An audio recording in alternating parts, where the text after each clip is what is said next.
Otto Baric, le sélectionneur croate, peut se montrer satisfait.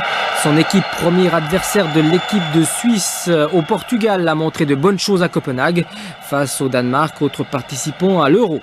La Croatie en bleu, première dangereuse à la 8e minute avec une tentative de tir un peu précipitée de Niko Kovac, le joueur d'Hertha Berlin.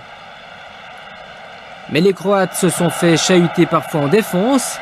Ici, une possibilité pour Grönkier, stoppé par le gardien Pletikosa. Un tir à bout portant qui aurait mérité un meilleur sort.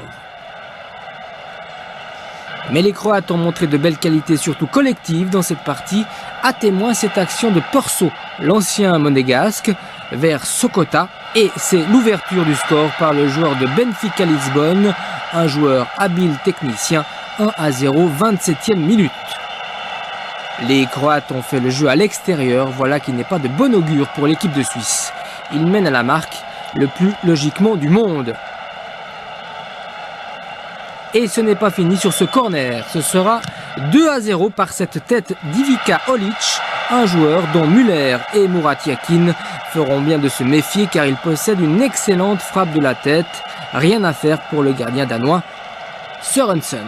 Les Danois qui seront engagés dans le groupe C, le groupe de l'Italie.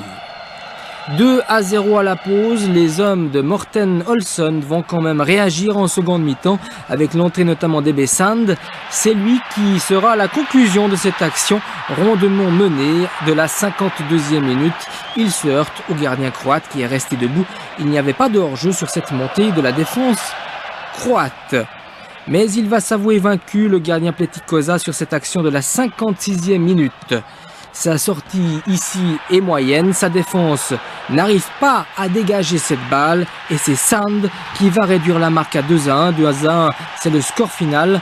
On va revoir la sortie du gardien Pletikosa, puis le but de Sand dans cette 56e minute. On en restera là. Belle victoire croate, 2-1.